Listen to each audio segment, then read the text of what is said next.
Hello everyone, welcome to Edumantra. রাত পড়লে WBCS exam prelims. তো এই যে লাস্ট যে সময়টুকু আছে সেই সময়টুকুকে ভালোভাবে ইউজ করার জন্য এডুমন্ত্র প্রত্যেকটা সাবজেক্টে, not only science, exam oriented MCQs তোমাদের জন্য অ্যাজ এ সিরিজ বা অ্যাজ এ সিকোয়েন্স নিয়ে আসছে। তার মধ্যেই একটা ইম্পর্টেন্ট পার্ট হচ্ছে সায়েন্স। কারণ সায়েন্স তোমার যদি ঠিকঠাক না থাকে বা যদি অ্যাটলিস্ট মানে কাজ চালাও টাইপসও না থাকে, বা তুমি যদি একদম সায়েন্সকে ইগনোর করে দাও, তাহলে এখন যা মার্কেট সিনারিও বা এখন যা কম্পিটিশন সিনারিও, সেক্ষেত্রে কিন্তু মানে কাট অফ ক্লিয়ার করাটা ডিফিকাল্ট। এবং সেটা সায়েন্সের জন্য নয়, সেটা যে কোনো, আমি বলবো যে সাবজেক্টের জন্য। তুমি যদি কোনো পার্টিকুলার সাবজেক্টই ছেড়ে যাও, তাহলে এটা actually it's very dangerous. Even সেটা ম্যাথস ক্ষেত্রেও তুমি বলতে পারো, সেটা হিস্ট্রির ক্ষেত্রেও বলতে পারো, সেটা ইংলিশের ক্ষেত্রেও বলতে পারো, সেটা পলিটি ইকোনমিক্সের ক্ষেত্রেও বলতে পারো। সেই কারণে প্রত্যেকটা সাবজেক্টের তোমরা যেরকম পড়ছো বা যেরকম পড়ো সেটাকে তো কন্টিনিউ করতেই হবে। But along with that another thing which is very important, সেটা হলো কোয়েশ্চেন অ্যান্সার ফেস করা। Because the more you will face questions, তত তোমার জন্য ইজি হবে কি কোয়েশ্চেন আসতে পারে সেটাও প্রেডিক্ট করা, এবং যদি কোনো কোয়েশ্চেন্স কমন পাও তাহলে তো ধারাম করে সেটা অ্যান্সার করে দেওয়া। তো আমি চাই যেন প্রত্যেকটা সেগমেন্টে তোমাদের কাছে অ্যাটলিস্ট 80% এরকম মানে ধারাম করে আসার মতো কোয়েশ্চেন্স থাকে, যাতে তোমাদের মানে কয়েকটা কোয়েশ্চেন তো ভুল করবেই, কয়েকটায় কনফিউশন হবেই। সো এগুলোকে ওভারকাম করেও যেন ইজিলি কাট অফ ক্লিয়ার হয়।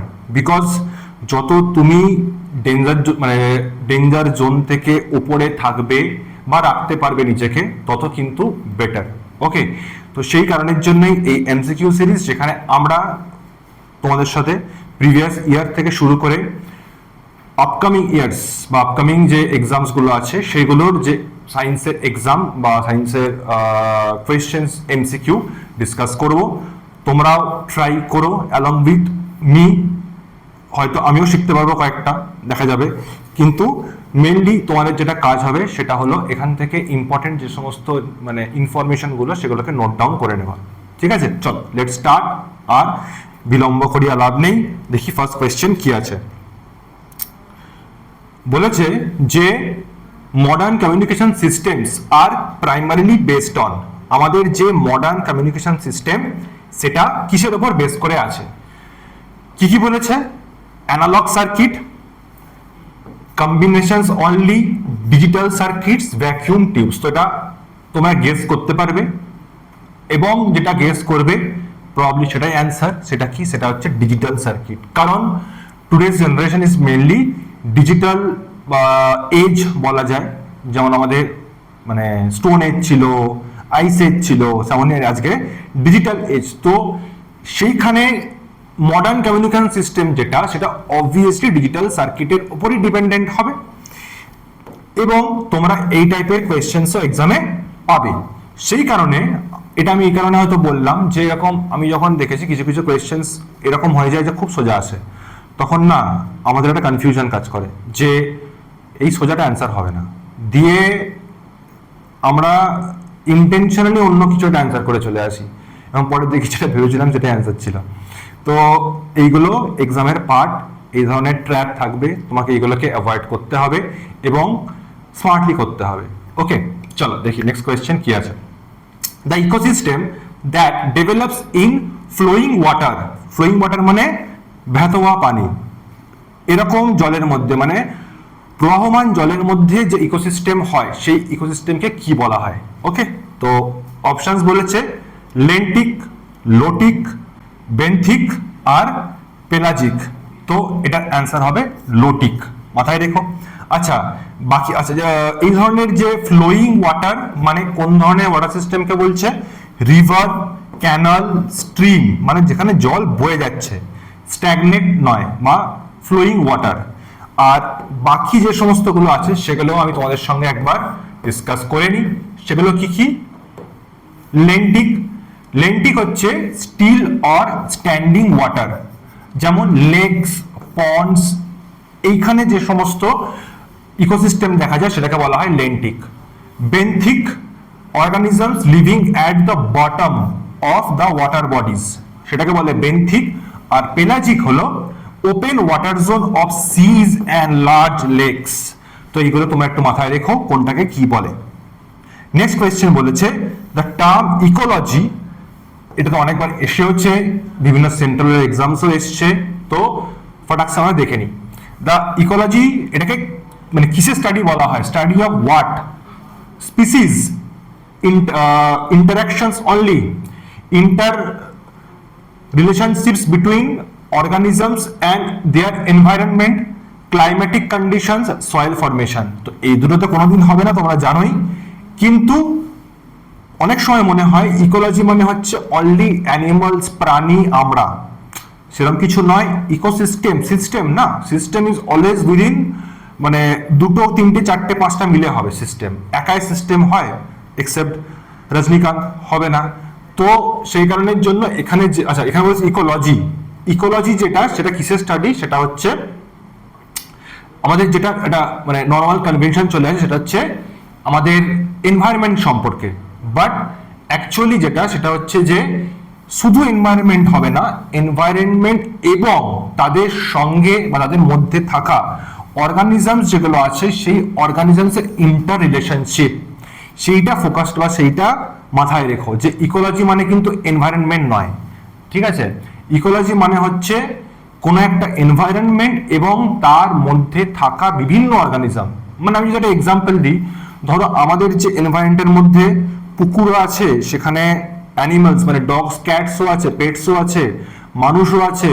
তো এই মানুষের সাথে অ্যানিমালসদের রিলেশন বা পেটসদের রিলেশন, পেটসদের সাথে লেক বা পন্ডের রিলেশন। তো এই যে পুরো যে সেট আপটাকে, এটাকে আমি বলি ইকোলজি।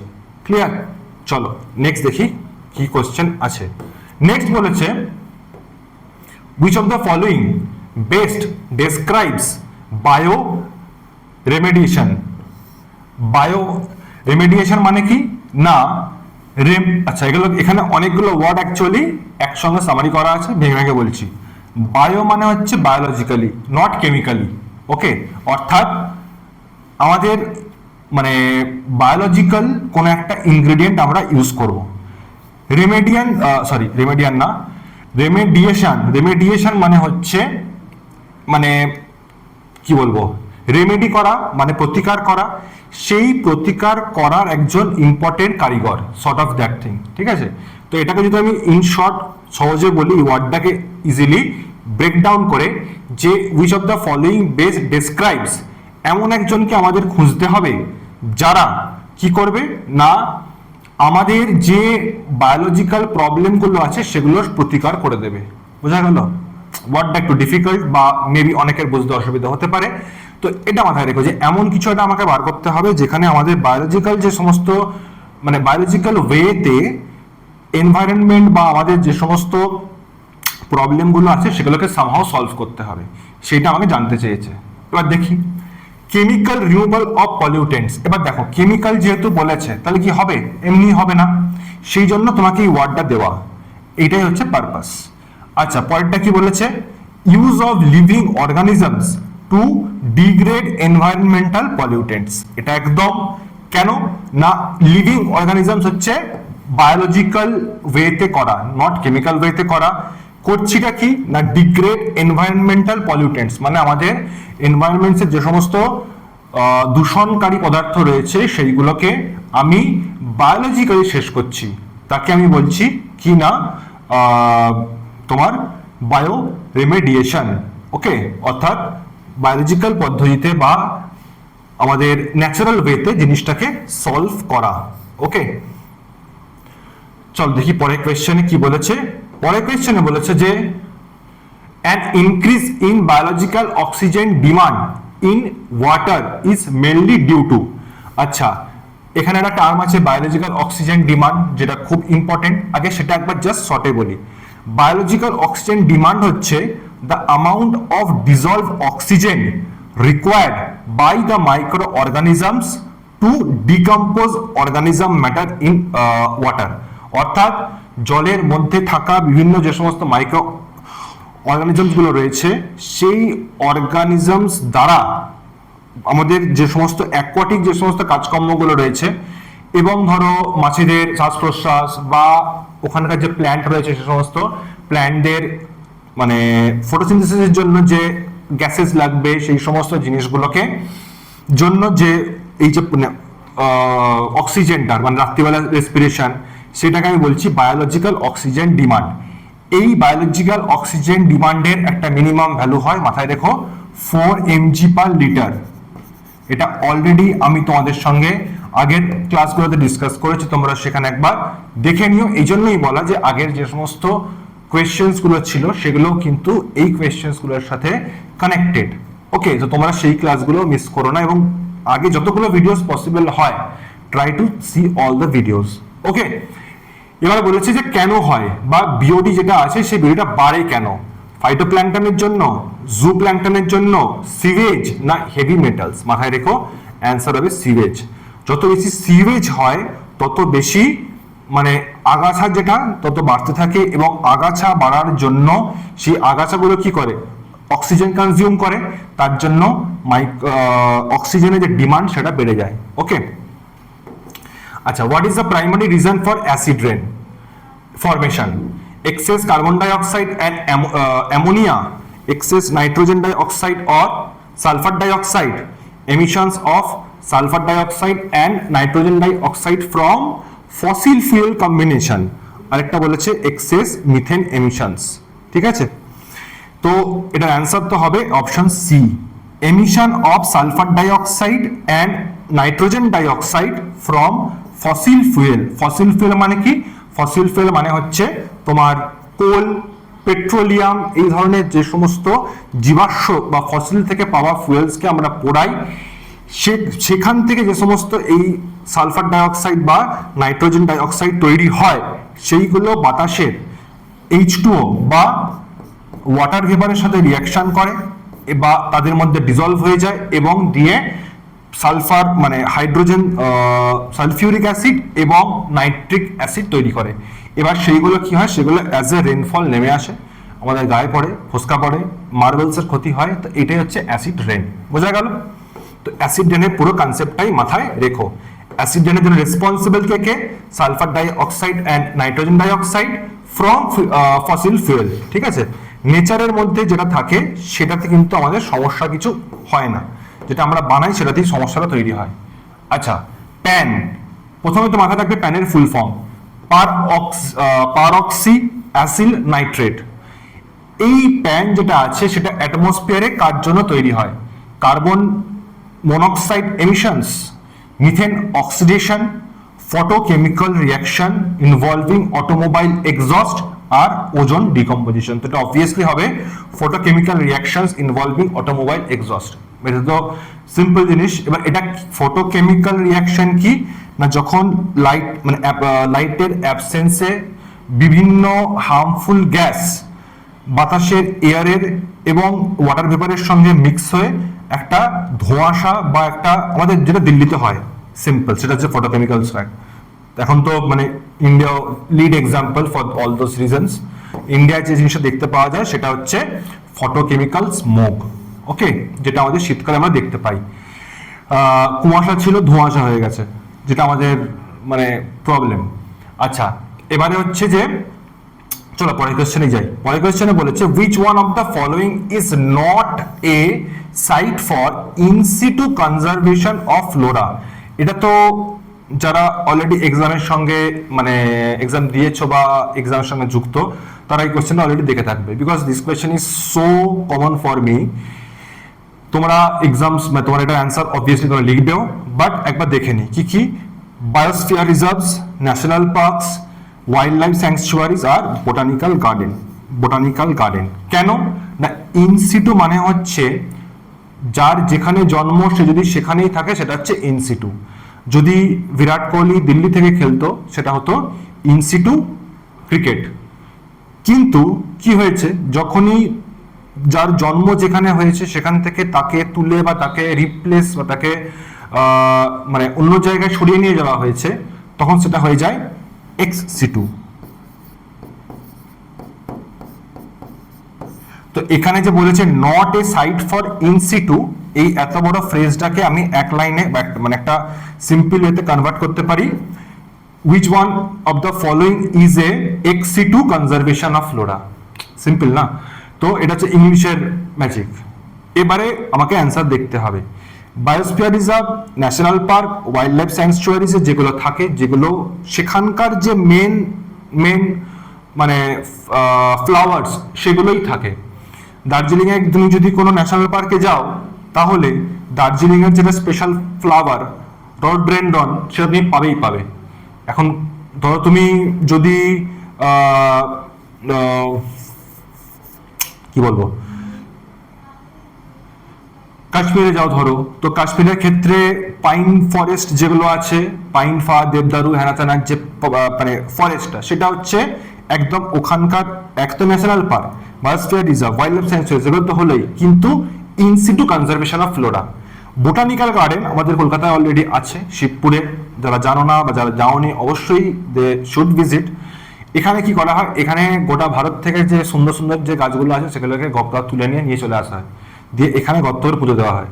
তো এখানকার তুমি ভাবো না, শিবপুরে মাঝখানে যদি পাইন গাছ পাও, কোনো সেন্স হয় জিনিসটা? কোনো সেন্স নেই, বাট আছে। তো এই ব্যাপারটাই হচ্ছে বোটানিক্যাল গার্ডেন। এবার এই বোটানিক্যাল গার্ডেন হচ্ছে ex situ conservation of flora, মানে বাইরে থেকে লোক নিয়ে এসে সেখানে ভরে দিয়েছে, এটা হলো এক্স সিটু কনজারভেশন। বোঝা গেল? চলো নেক্সট কোয়েশ্চেন বলেছে, which of the following is recognised as a biodiversity hotspot in India?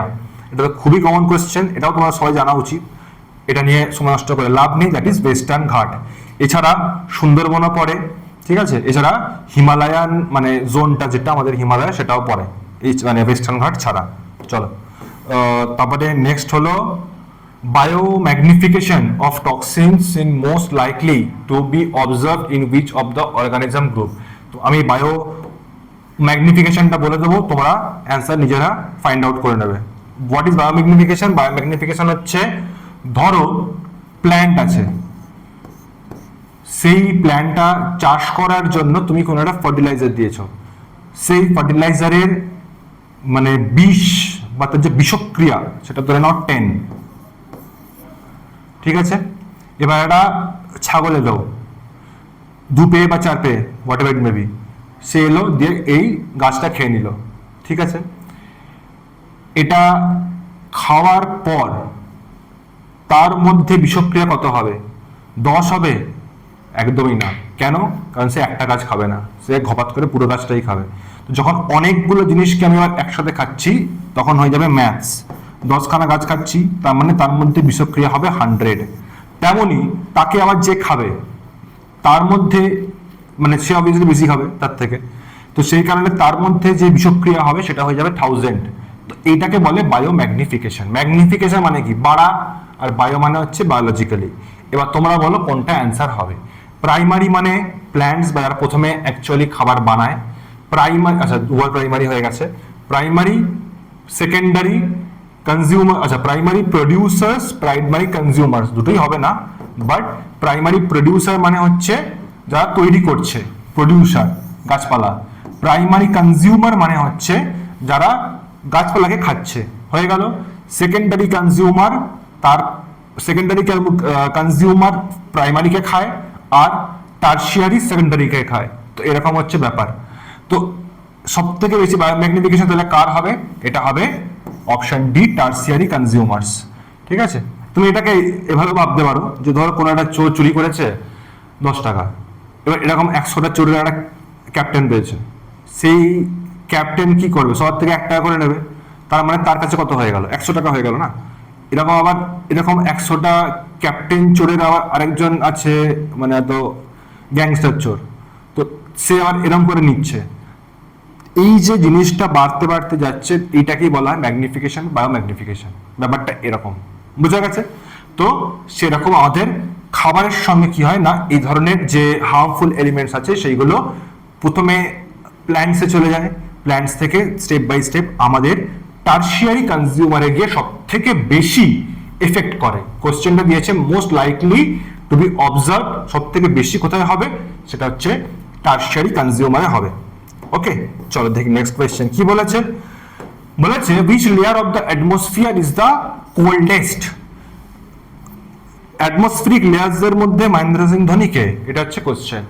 তো অ্যান্সার কি হবে? এটা হবে অবভিয়াসলি মেসোস্ফিয়ার।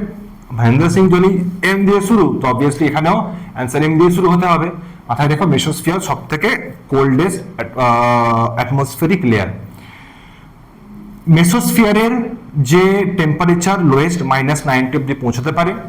ট্রপোস্ফিয়ার হচ্ছে জাস্ট আমাদের অ্যাটমসফিয়ারের ওপরের লেয়ারটাকে বলি ট্রপোস্ফিয়ার। স্ট্র্যাটোস্ফিয়ার যেখানে ওজোন লেয়ার বা আছে এবং যেখানে ইউভি রে অ্যাবজর্ব হয়। আর thermosphere is the hottest one, ঠিক আছে। থার্মোস্ফিয়ারের টেম্পারেচার সব থেকে বেশি থাকে। এই হলো গল্প। চলো দেখি নেক্সট কি আছে। বলেছে যে ozone layer depletion is primarily caused by which of the following? DDT, তাই তো? তুমি যদি এটা এইগুলো হচ্ছে এমন ধরনের কোয়েশ্চেন যেগুলোকে তোমাকে একদম ইনস্ট্যান্ট অ্যান্সার করে আসতে হবে। তো এটা অ্যান্সার কি হবে? এটা আমাদের অপশন দেখা দরকার নেই, এটা হবে সিএফসি, ক্লোরোফ্লোরোকার্বন। কোথায় পাওয়া যেত? আগেকার দিনে এসি, তখনকার সময়, এখন তো ইউজেজ কমে গেছে। এসি বা এসির যে গ্যাস, সেই গ্যাসে এই সিএফসি বা ক্লোরোফ্লোরোকার্বন সব থেকে বেশি ইউজ হতো। তো সেইগুলো বাতাসে অ্যাজ এ ফ্রি র্যাডিক্যাল বেরিয়ে যেত এবং ওজোন লেয়ারের সঙ্গে রিয়াকশন করতো, দিয়ে কি করতো না ভেঙে দিত। এদের যে বন্ধুত্ব, এদের যে সম্পর্ক ভেঙে দিত, ভেঙে দিয়ে O2+O করে দিত। তার জন্য অক্সিজেন অ্যাটমসফিয়ারে চলে যেত এবং এই অক্সিজেন একটা করে ফ্রি র্যাডিক্যাল পরবর্তীকালে গিয়ে আরেকটা অক্সিজেন মলিকিউল বানিয়ে নেবে। হোয়াট উইল হ্যাপেন না ওজোন মলিকিউলের নাম্বার কমতে কমতে যাচ্ছে, তার মানে একটা হোল মতো হয়ে যাবে। তো এইটাই কে করায়? এর জন্য দায়ী হচ্ছে সিএফসি। ওকে, আচ্ছা, এই যে ডিডিটির ফুল ফর্ম কি? ডিডিটির ফুল ফর্ম তোমরা কমেন্ট সেকশনে লিখো যে what is the full form of DDT. আচ্ছা, ocean acidification is mainly caused by acid rain, industrial waste discharge, increased dissolution of atmospheric carbon dioxide in sea water, oil spills। মাথায় রেখো এটা answer হবে CO, মানে increased dissolution of carbon dioxide in sea water। CO2 এটা জলের সঙ্গে reaction করে দিয়ে তৈরি করে H2CO3, ওই জন্য আরো অ্যাসিডিক হয়ে যাচ্ছে। ওকে, চলো নেক্সট কোয়েশ্চেন। বলেছে যে how many sustainable development goals were adopted in the United Nations in 2015? মাথায় রেখো 2015 সালে 2030 সাল অবধি পালন করার মতো আমরা 17টা প্রতিজ্ঞাবদ্ধ প্রতিজ্ঞা নিয়েছিলাম, যার ম্যাক্সিমামই আমরা আমাদের প্রতিজ্ঞা ম্যাক্সিমাম পূরণ করি না। This is the common thing. তো নিয়েছিলাম 17টা। তো এটা মাথায় রেখো যে 2015 সালে 17খানা আমরা গোলস নিয়েছিলাম। গোলসগুলো পড়ার কোনো দরকার নেই, এটাই হচ্ছে তোমার এক্সাম এক্সপিরিয়েন্স। কেন? 2030 সাল অলমোস্ট চলে এসছে, তো এত কাছে দেবে না, আরো পরেরও বেরিয়ে গেছে, সেইগুলো দেবে এবং সেগুলো আমরা ডিসকাসও করব। তো এটা অ্যাজ এ প্রিলিমস ওরিয়েন্টেড মাথায় রেখো, যদি হট করে দিয়ে দেয়, কারণ আমাদের তো এমন টাইপ কিছু কোশ্চেন আছে যেগুলো আসার কোনো কারণ থাকে না। সেই কারণের মধ্যে এইগুলো হচ্ছে সেই গ্রুপের কোশ্চেন, যে যদি চলে আসে এই ধরনের কোয়েশ্চেন তাহলে জাস্ট অ্যান্সারটা মাথায় রেখো, এখান থেকে গভীর পিএইচডি রিসার্চের কিছু দরকার নেই। ওকে, চলো নেক্সট কোয়েশ্চেন। বলেছে এইগুলো যেমন তোমার লাগবে, এটা যেমন তোমাকে সারা জীবন মনে রাখতে হবে, কিছু করার নেই। যখন বয়স হয়ে যাবে, যখন মানে তোমার ফ্রেন্ডরা বসে একসঙ্গে মানে গল্প করবে, তখন এইগুলো ডিসকাস করবে, জানো এইটা ছিল মনে আছে। তো এইগুলো সেই টাইপের কোয়েশ্চেন। কি জিনিসটা না, which global agreement focuses on phasing out ozone depleting substances? মানে হলো ওজোন লেয়ারের যে ক্ষয় হচ্ছে সেটাকে প্রিভেন্ট করার জন্য ফেজিং আউট, মানে আমরা ওজোন ডিপ্লেটিং সাবস্ট্যান্স বানাবো না, ঠিক আছে, আমরা ওজোন ডিপ্লেটিং সাবস্ট্যান্সেস বা ক্লোরোফ্লোরোকার্বনের যে এমিশন সেটা আর করবো না। তো এটা কোন জায়গায় বসে আমরা শপথটা নিয়েছিলাম সেইটা তোমাদের পরীক্ষার জন্য লাগবে। এটা হচ্ছে মন্ট্রিয়াল প্রোটোকল, খুবই ইম্পর্টেন্ট, ঠিক আছে। যে মানে মাথাতেই রেখো যে মন্ট্রিয়াল প্রোটোকলে ওজোন লেয়ার নিয়ে কথাবার্তা হয়েছিল, এটা খুবই ইম্পর্টেন্ট। এবং এটা ছাড়াও আরো কিছু কিছু আছে যেগুলো ভীষণ ইম্পর্টেন্ট, সেটা হচ্ছে কিয়োটো প্রোটোকল। কিয়োটো প্রোটোকলে মাথায় রাখবে গ্রিন হাউস গ্যাস, কারণ কোয়েশ্চেন এখান থেকেই আসবে। এবারে তুমি যতটা মনে রাখতে পারো ততটা ভালো, নো ইস্যুস, বাট যেটা মনে রাখতেই হবে অন্তত সেটা ভুলে যাও না, এটাই দাবি। ঠিক আছে, আর কি কি আছে? Nagoya protocol, access and benefit sharing of genetic resources, আর ব্রেটন উডস কনফারেন্স। এটা ইম্পর্টেন্ট, এটা সেন্ট্রাল এক্সামে আস্তে আস্তে আসা শুরু হয়েছে, তো আমাদের পশ্চিমবঙ্গে যখন তখন চলে আসবে। ব্রেটন উডস কনফারেন্স হচ্ছে established IMF and world bank, সেই কারণের জন্য এটা ইম্পর্টেন্ট যে ব্রেটন উডস কনফারেন্স। ওকে, চলো, which of the following is a renewable source of energy? এই কোয়েশ্চেনগুলো তোমরা সলভ করবে, আমি আগে সলভ করব। নিউক্লিয়ার, কোল, পেট্রোলিয়াম, বায়োমাস। তো আনসার ডি, বায়োমাস হচ্ছে রিনিউয়েবল এনার্জির এক্সাম্পল। এই ধরনের কোয়েশ্চেনের উপরে কিরকম ভালো লাগে না, যে মানে একদম সঙ্গে সঙ্গে পারবো। ট্রাই করো যেন ম্যাক্সিমাম কোয়েশ্চেন্স তুমি সেভাবেই প্রিপেয়ার করতে পারো, যে এই লেভেলের কোয়েশ্চেন মনে হয়। এবং এটা খুব ইজি, মানে অ্যাকচুয়ালি বিশাল খুব কমপ্লিকেটেড কিছু নয়। তোমরা যদি একটুখানি জাস্ট স্মার্টলি ব্যাপারটাকে হ্যান্ডেল করে নাও, খুবই ইজি। ঠিক আছে, চলো নেক্সট কোয়েশ্চেন হচ্ছে, কোথায় আছে?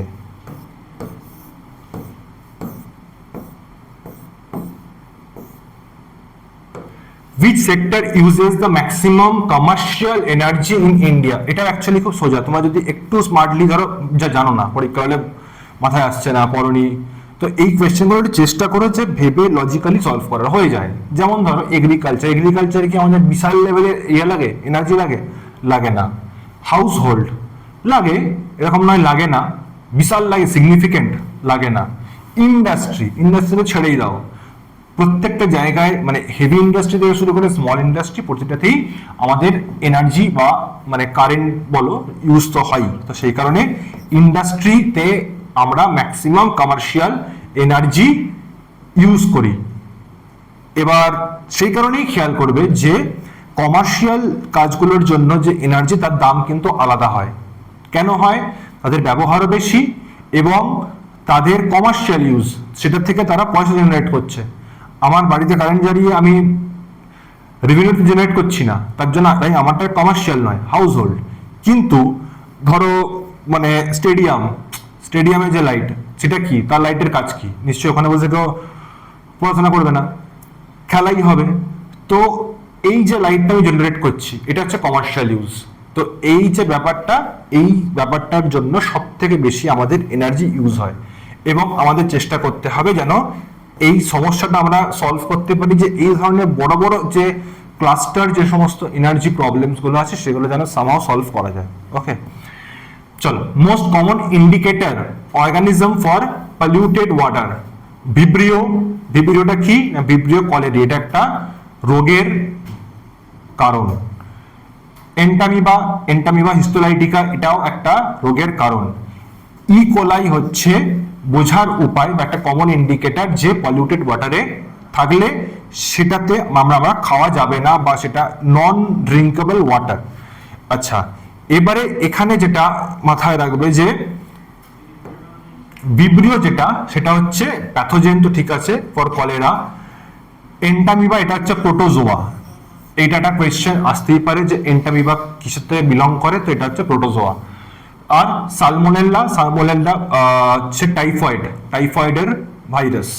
ওকে, আচ্ছা, Minamata disease is caused by poisoning from which of the heavy metal? খুবই বাচ্চাদের কোশ্চেন, সেটা হচ্ছে মার্কারি। চলো, আচ্ছা,